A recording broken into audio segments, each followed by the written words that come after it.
Muy bien. Seguimos entonces.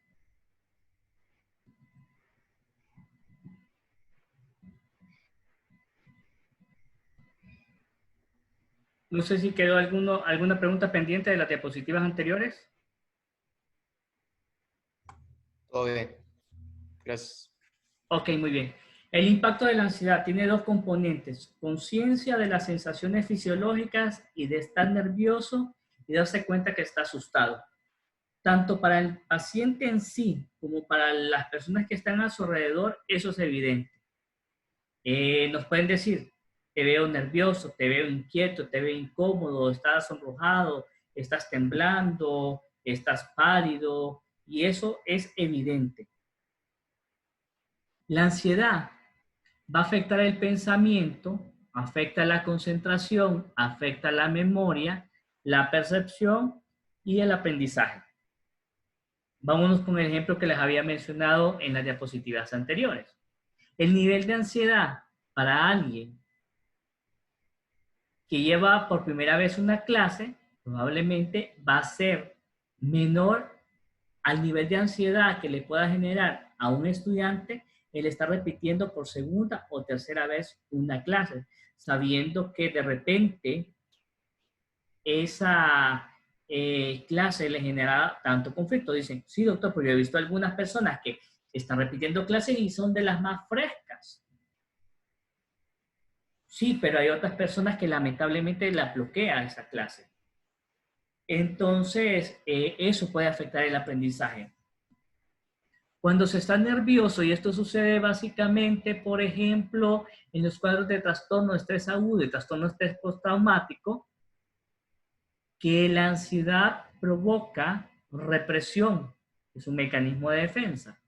La ansiedad provoca que se olviden cierta información que tiene el paciente por el gran impacto a nivel emocional que genera ese evento. Estamos hablando de la amnesia disociativa, que recordarán ustedes de las clases de psicopatología. Altera el pensamiento.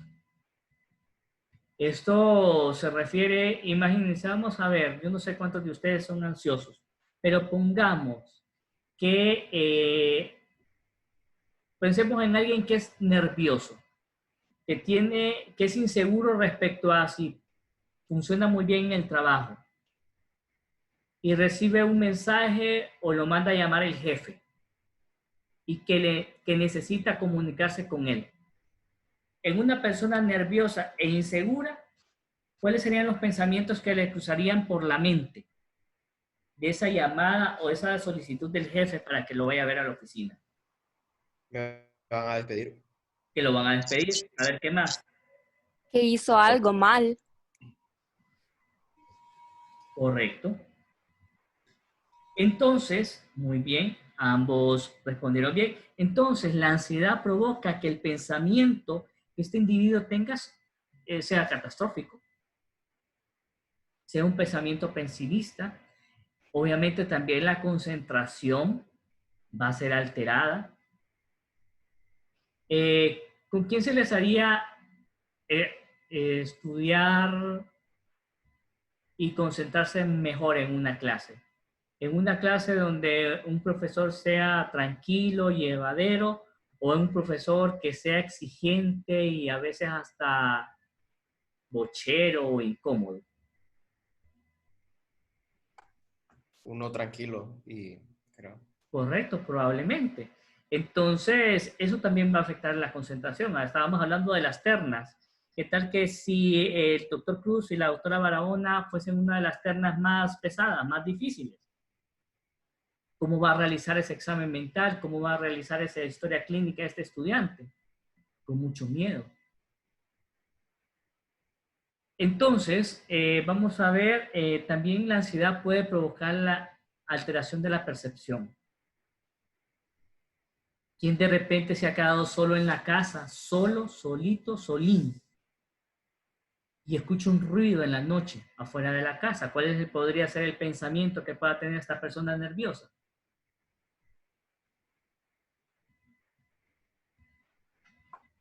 Bueno, en Honduras, que se están metiendo en la casa. Que se está metiendo en la casa, correcto, en Honduras. Eh, Vaya, pero sucede otra cuestión. Yo tengo un familiar que cuando las luces están apagadas en su casa y solo está encendida la luz de su cuarto, mejor no sale. Porque parece, dice él que parece que lo van a asustar con las luces apagadas. O si apaga las luces, por ejemplo, de la entrada de la casa y tiene que recorrer toda la casa a oscuras hasta llegar a su cuarto, sale corriendo porque tiene miedo a que le aparezca un fantasma. Esa es la ansiedad. Entonces ahí, cualquier cosa que mire, cualquier cosa que escuche, este individuo ansioso va a ser un generador de mayor ansiedad. La ansiedad provoca confusión y distorsión de la percepción, que ya puse el ejemplo. Y aquí cuando el tiempo y el espacio se vuelve relativo. Y el significado que le da a los acontecimientos va a ser totalmente diferente. Doctor, Aquí, ¿perdón? una pregunta. Mándeme. Digamos, este miedo de apagar las luces en los niños por lo general es bien normal. Por ejemplo, mi hermana menor tiene 11 años y a ella le da miedo cuando todas las luces de la casa están apagadas. Correcto. Entonces, mi pregunta es, ¿hasta qué edad este miedo sería considerado normal? ¿Hasta qué edad? Yo lo diría hasta la niñez. Estamos hablando de unos 6, 7 años por ahí. Más allá de la adolescencia, yo no lo miro tan sano. Ah, Va a depender también de la influencia que ha tenido el ambiente en eso. Porque a veces somos los mismos adultos que le generamos ansiedad a los niños. Los amenazamos. Entonces, si no te comes la comida, te va a salir la sucia, o te va a salir la llorona, o te va a salir el no sé qué. Entonces le van generando. La misma familia le orienta a que allá afuera asustan, o que hay fantasmas, o que hay demonios. Entonces eso puede influir en la distorsión del pensamiento y en la distorsión de la percepción.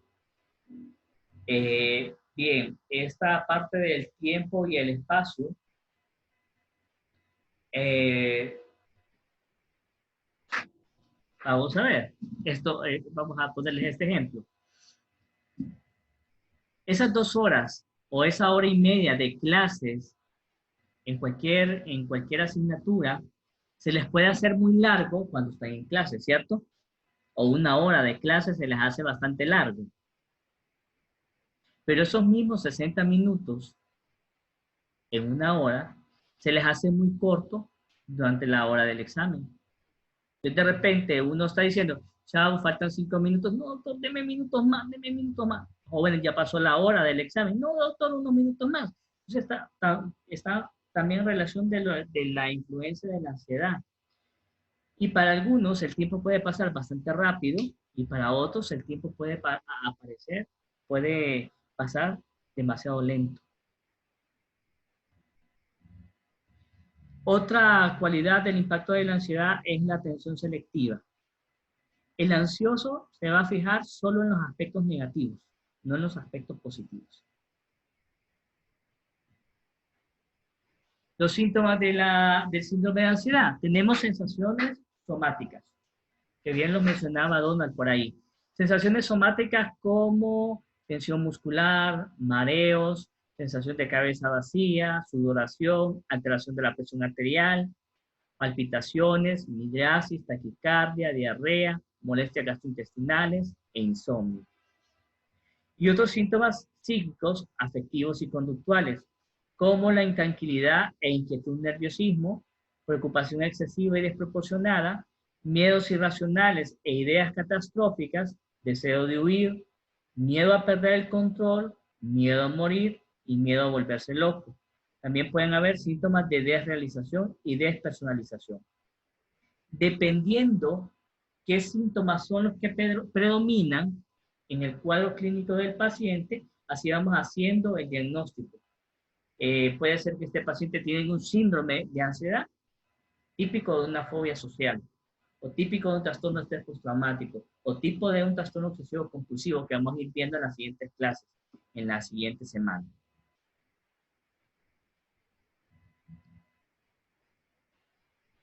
Bien. La etiología de los trastornos de ansiedad es multifactorial. Yo lo menciono, se hereda la vulnerabilidad, no se hereda la enfermedad en sí. Estamos hablando que el ser humano es un ente biopsicosocial. Y como ente biopsicosocial, la genética influye, pero también la parte psicológica aporta un buen porcentaje para la aparición de los trastornos mentales en el ser humano. Y si el ambiente condiciona, esto empeora aún más el pronóstico. Bien, ¿qué puede ser traumático para mí o qué puede ser traumático para otros? Va a depender de experiencia bastante individual. Tres personas pueden ser asaltados y va a hablar de ese asalto de acuerdo a su propia experiencia. Uno de ellos va a empezar a contar, muerto de risa, cómo le salieron los ladrones, cómo uno se quedó llorando, cómo el otro se quedó paralizado, cómo el otro salió corriendo, muerto de risa. El otro, mejor ni va a contar nada de lo que vivió en ese asalto, porque para él fue la muerte. Y el otro, cuando lo cuenta o cuando lo menciona, se pone a llorar con mucho terror. Entonces, ¿qué va a ser traumático? Va a depender de cada persona.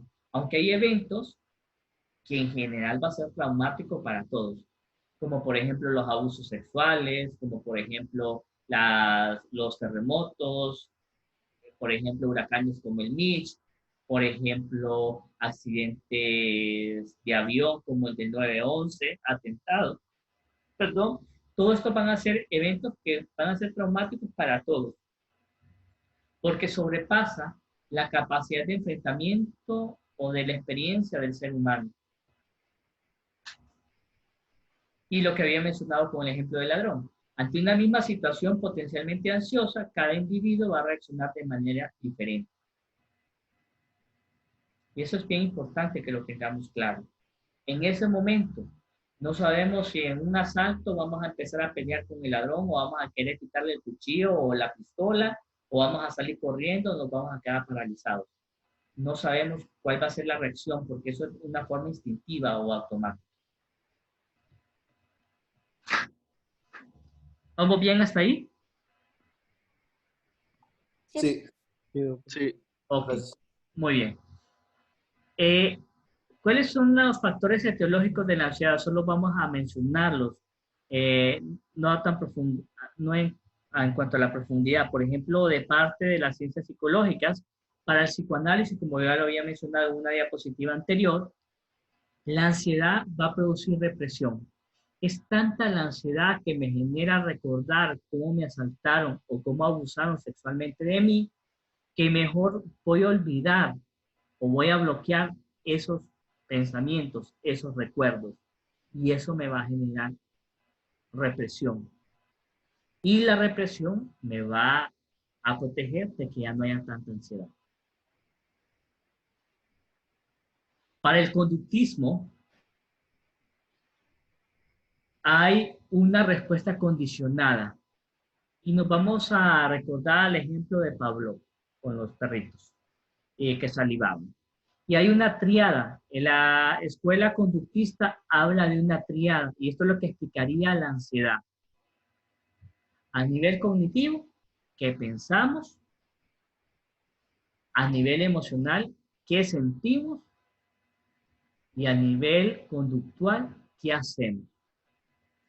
Con esto, por ejemplo, vayámonos con el ejemplo del empleado nervioso. José Luis, te llama el jefe, necesita hablar con vos.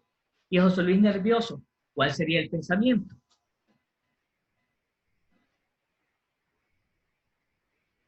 ¿Me van a despedir? Me van a despedir. Exactamente. Entonces, ese va a ser el pensamiento. 2. ¿Cuál sería entonces la emoción que va a sentir este paciente en base a ese pensamiento? Miedo. Miedo o ansiedad. Nerviosismo. Nerviosismo, correcto. ¿Cómo va a actuar este paciente? Probablemente va a presentar los síntomas que acabamos de ver, va a empezar a sudar, va a tener taquicardia, va a tener probablemente mareos, va a tener distorsión en el tiempo, en el espacio. Y se le va a hacer largo ese pasillo desde donde está él hasta ese espacio donde va a estar él, hasta donde está la oficina del licenciado, o el tiempo, espéreme un momentito, voy a esperar, entonces se le va a hacer largo esa espera porque va a estar caneando.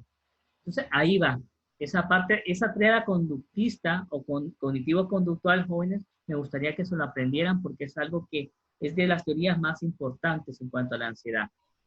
El existencialismo, otra escuela, que menciona que la causa que provoca la ansiedad es una sensación de vacío, y ese vacío provoca la ansiedad.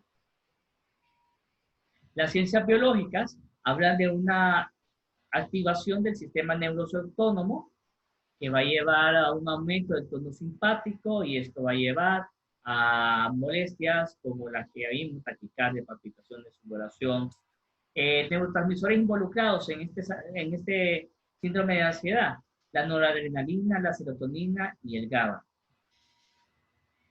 También hay otro que ustedes lo han de conocer muy bien, el eje hipotálamo-hipófisis suprarrenal, que va a liberar cortisol, que en niveles altos y en niveles constantes de liberación de cortisol puede ser neurotóxico. Y los estudios genéticos hablan de la vulnerabilidad que yo les mencionaba. Se hereda la vulnerabilidad, no es sí la enfermedad. Bien. ¿A qué médico se consulta por ansiedad?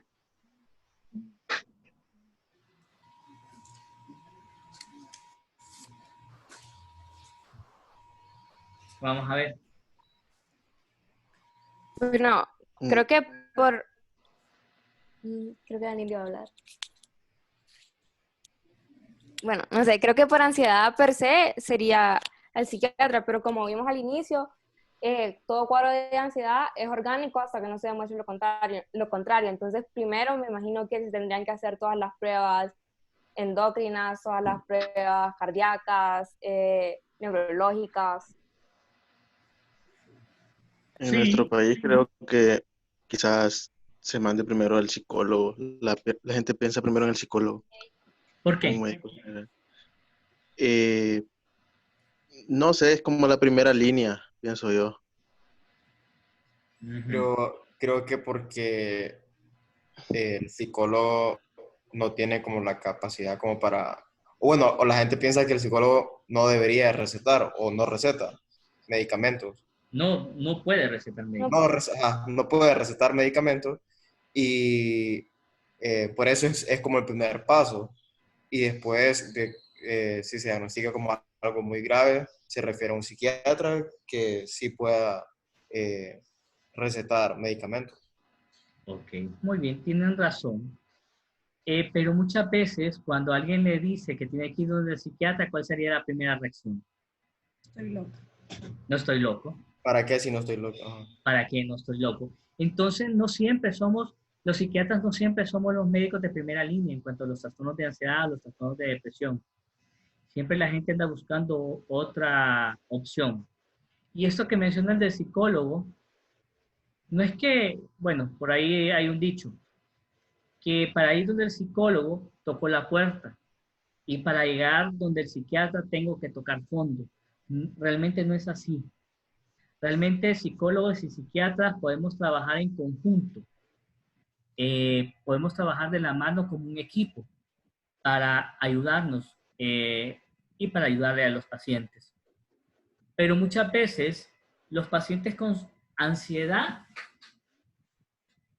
no son vistos inicialmente por el psiquiatra, como ustedes bien mencionaron. La ansiedad puede ser de origen orgánico hasta no demostrar lo contrario.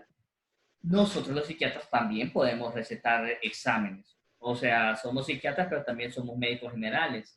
Entonces podría ser, a mí me toca mandar a hacer, por ejemplo, pruebas de función tiroidea, ultrasonidos de función tiroidea, puedo mandar a solicitar un electrocardiograma o pedir una interconsulta con medicina interna o cardiología. O son más bien ellos, los cardiólogos, los internistas, que me envían los pacientes a mí ¿Pero por qué? Porque a veces con los síntomas de ansiedad, como los síntomas son físicos, como dolor torácico, como molestias gastrointestinales, como contractura muscular, entonces no van donde el psiquiatra, sino que van donde el dermatólogo, como ahí lo menciona. Dermatitis por lavado excesivo puede representar hasta un 20% de manifestaciones en pacientes con TOC. Y en las clínicas de emergencia, en las consultas externas de cardiología, el dolor torácico puede ser un síntoma de ansiedad, pero el paciente no va a ir. Ah, tengo dolor torácico y no voy a ir donde el psiquiatra, porque puede ser crisis de pánico, sino que voy donde el internista o voy a la emergencia porque puedo pensar que es un derrame cerebral que me va a dar, o puede ser un infarto, un infarto al corazón que me puede dar. Y hay algunos síndromes o síntomas que pueden tener sintomatología somática, pero cuyo trasfondo es un cuadro de ansiedad o un cuadro de depresión. Por ejemplo, la cefalea tensional, por ejemplo, problemas del colon, por ejemplo, la fibromialgia. Son enfermedades somáticas que tienen un componente somático, pero que también tienen un fuerte componente ansioso o depresivo. Y que el tratamiento, por ejemplo, en el caso de fibromialgia, el tratamiento de la fibromialgia muchas veces es con antidepresivos.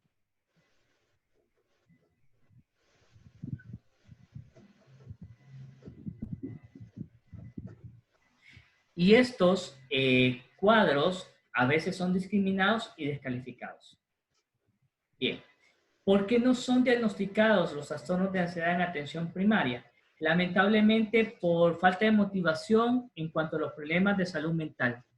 A veces no nos gusta psiquiatría, a veces no nos gusta estas clases, nos aburren, nos cae mal el profesor, entonces lamentablemente no le ponemos interés o no le ponemos énfasis a estos temas.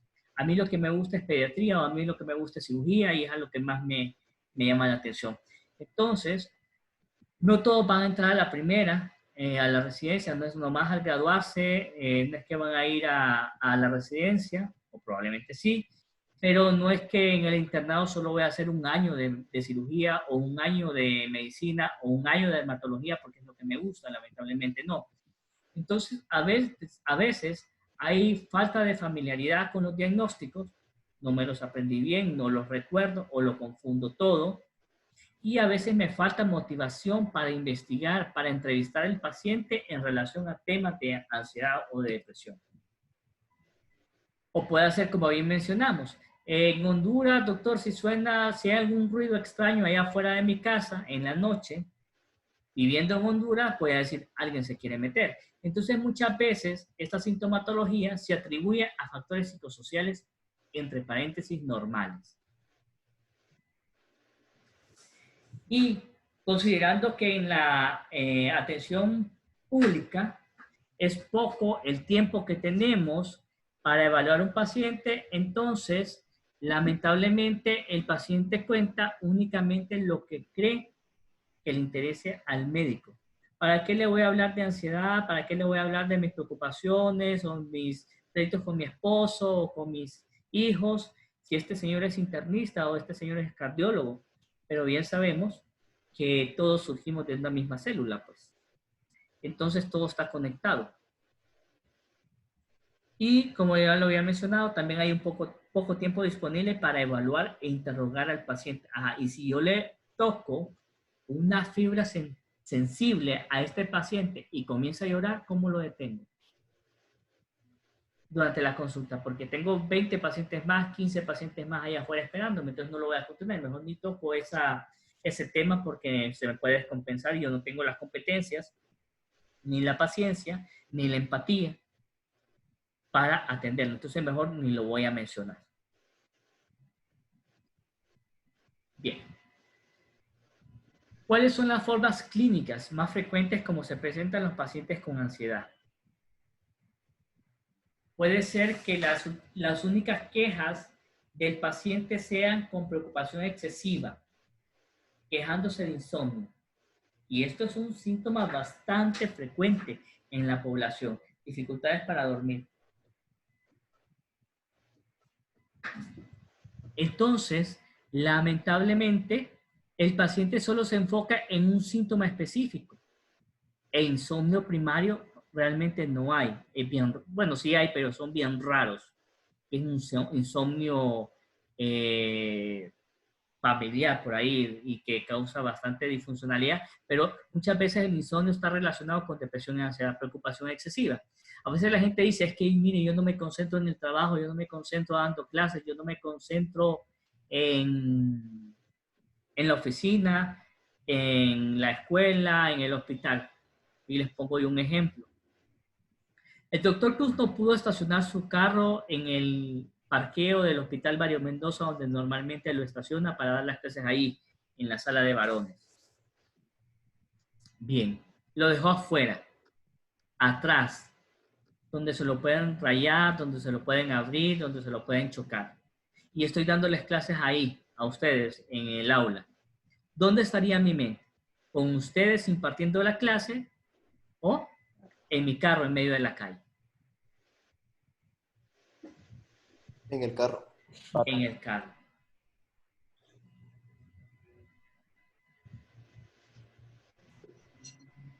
Exactamente. Entonces la gente muchas veces dice, yo no sé dónde dejé los lápices, dónde dejé los lentes, pero tal vez entre a dónde dejó el lápiz, dónde dejó los lentes, dónde dejó una hoja de papel para firmar y que su hijo se esté drogando y que no sabe si va a llegar o no va a llegar, o a la casa el marido porque anda con otra o es alcohólico, ¿a dónde estaría la mente de esta señora? ¿En los lentes, en el lápiz, en esa hoja de papel o en esos problemas familiares? En esos problemas familiares. Exactamente. Y lamentablemente la señora no lo acepta. No es que yo sí, ahí anda mi hijo revuelto, pero no es algo que le pongo a mente. Cuando la gente a mí me dice que a ese problema no le pone mente, yo digo, es al que más mente le está poniendo. Otras manifestaciones de la ansiedad es dificultad para concentrarse, problemas para memorizar y olvidos, irritabilidad, también es otro síntoma, temor a que algo grave pueda suceder, nerviosismo, sobresaltos y aprensión, molestias digestivas, torácicas y cefalea.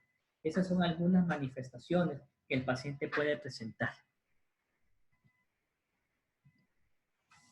Bien. ¿Vamos bien hasta acá, jóvenes? ¿Preguntas, dudas, comentarios? Todo bien, Doc. Todo bien, ahorita. Ok. Pasos para que vayamos haciendo el diagnóstico. Esa es otra diapositiva que a mí me interesa que ustedes repasen. Y este primer párrafo que tengo aquí, esta primera línea, es algo que ustedes van a ver en las siguientes diapositivas, en los siguientes temas que vamos a ver. Evitar decirle al paciente no tiene nada. ¿Por qué? Porque a veces le dicen, usted no tiene nada, pero váyase para el Mario Mendoza o váyase para el Santa Rosita. Entonces la gente dice, si no tengo nada, ¿por qué voy a ir donde el Hospital de Locos? Entonces yo les digo, si van a decir no tiene nada, entonces díganle al paciente, no tiene nada orgánico, porque al paciente también le angustia. ¿De qué forma le angustia esto? Porque de repente él no tiene nada, pero sigue sintiendo ese dolor torácico, aunque el electro salió normal, sigue sintiendo ese dolor torácico, aunque él tenga dificultad para respirar, esa rayos X de tórax salió normal, entonces no tiene nada orgánico, pero sí tiene algo emocional, algo psiquiátrico que debe ser atendido. Entonces evitar decirle al paciente no tiene nada. 2. Descartar organicidad. Y como médico general o como médico psiquiatra, aunque no seamos internistas, aunque no seamos endocrinólogos, podríamos, por ejemplo, pedirle al paciente que se haga un electrocardiograma o que se haga una prueba de función tiroidea o un hemograma o una curva de glucosa o que se haga, les voy a contar un caso la vez pasada. Hace más o menos, sí, tuvo que haber sido o a finales de diciembre o a inicios de enero. Yo trabajo únicamente como médico psiquiatra a nivel privado, no trabajo con el Estado. Entonces me llegó una paciente con antecedentes de trastorno bipolar, que yo ya lo he manejado, que estaba descompensándose y por eso los hijos la trajeron desde Soluteca para Tegucigalpa para que yo la evaluara. Y resulta que la señora comenzó con 2, 3 días antes, con tos, con sensación de ahogo y dificultad para respirar. Pero realmente a mí no me cuadraba el cuadro clínico de ella porque no eran síntomas habituales en la descompensación del trastorno bipolar que ella tenía. Y la señora tiene el antecedente de enfermedad vascular periférica de las piernas, tiene insuficiencia vascular. Entonces, a mí se me ocurrió tomarle la presión, se me ocurrió auscultarle los pulmones y encontré ruidos extraños a nivel pulmonar. Pues resulta que afortunadamente le pido a un colega internista que por favor me la evalúe ahí siempre en el hospital de Dime. Entonces ahí pido la evaluación, la internista la revisa, le hace el electrocardiograma y para no hacerles largo el cuento, esta señora, además del trastorno bipolar por el cual me consultaba a mí, en esos últimos días había desarrollado una tromboembolia pulmonar. Que si no se le hubiese atendido de forma inmediata, esta señora hubiese muerto. Entonces, eso que pudo haber pasado como, si esta señora tiene trastorno bipolar, entonces probablemente tiene crisis de pánico también. Entonces hay que darle algo para las crisis de pánico. Pero uno como psiquiatra viejo, que ya ha tenido experiencias, entonces uno se da cuenta, esto no me huele a que sea algo psiquiátrico. Entonces mejor vamos a pedir una interconsulta con medicina interna y afortunadamente se dio el diagnóstico de tromboembolia pulmonar, se le dio tratamiento y la señora está bien actualmente. Para poder descartar organicidad, necesito realizar una entrevista dirigida y una historia clínica profunda, teniendo en mente posibles diagnósticos diferenciales y comorbilidades. Y esto, jóvenes, es parte de lo que yo hago en mis exámenes parciales con ustedes. Los que han sido estudiantes míos, como Ariana, como Iván, como Donald, y, ¿quién más me falta por ahí? A ver. Eric, perdona, exactamente, el dibujante profesional. Saben que yo trabajo bastante con casos clínicos en mis exámenes. Y aumento un poco la complejidad en psiquiatría porque los hago en cascadas. Y les voy pidiendo eso que les estoy dando yo. Les pongo el cuadro clínico, les pido diagnóstico diferencial, les pido pruebas para hacer ese diagnóstico diferencial y les pido tratamiento farmacológico. Y al tratamiento farmacológico les pido efectos adversos, para que vean teniendo una idea de cómo pongo los exámenes yo. Es bien importante también en este paso para realizar el diagnóstico, identificar los determinantes biológicos, los psicológicos y los sociales, para ver esa tríada biopsicosocial del individuo y ver la vulnerabilidad que tiene. Bien, tanto el paciente como la familia se le va a brindar psicoeducación. ¿Qué es psicoeducación? Explicarle al paciente cuál es el diagnóstico, cuál es el pronóstico, cuál es el tratamiento a seguir, cuáles son los efectos adversos de ese tratamiento a seguir y qué es lo que se espera obtener con dicho tratamiento. Esto va a servir para que los pacientes identifiquen los factores de riesgo y la familia también. Por ejemplo, unas cosas que más va a descompensar al paciente con ansiedad y depresión y cualquier otro trastorno mental es la falta de sueño. Cuando el paciente ya comienza con dificultad del sueño, es posible que venga una descompensación. Si, por ejemplo, hay gente que dice, doctor, yo puedo seguir tomando café o puedo tomar puedo comer chocolate. Bueno, si usted nota que el café le causa ansiedad, entonces mi recomendación es que no use. Si usted ve que comer chocolate o desvelarse le cause mayor ansiedad, no se desvelen, no tomar chocolate. Y no siempre los pacientes son vírgenes en cuanto al tratamiento psiquiátrico y han tenido experiencias previas. Entonces vamos a ver, de repente a mí me toca atender pacientes que han sido vistos por otros psiquiatras que ya no están en el país, que ya no ejercen. Entonces yo les pregunto, ¿con qué tratamientos tiene experiencia usted? ¿Para qué? Por si le cayó mal, no repetirle el mismo esquema de tratamiento porque no lo va a seguir. Y si le cayó bien, pues puede hacer que sea una de mis primeras opciones de tratamiento para que el paciente mejore. Bien. Aquí tenemos los cuadros de ansiedad primaria. Trastorno de ansiedad fóbica, fobia social y fobia específica. Trastornos de angustia o de pánico, que van a ser probablemente los temas que vamos a ver en la siguiente clase. Trastorno de ansiedad generalizada, trastorno obsesivo compulsivo, reacción de estrés agudo y trastorno de estrés postraumático. Esos son los síntomas, o mejor dicho, los diagnósticos de ansiedad primaria. Eso vamos a verlos en el transcurso de las clases. Y yo no soy mucho de poner diapositivas cargadas, pero esta sí quiero ponerla aquí, porque estas son causas de ansiedad secundaria.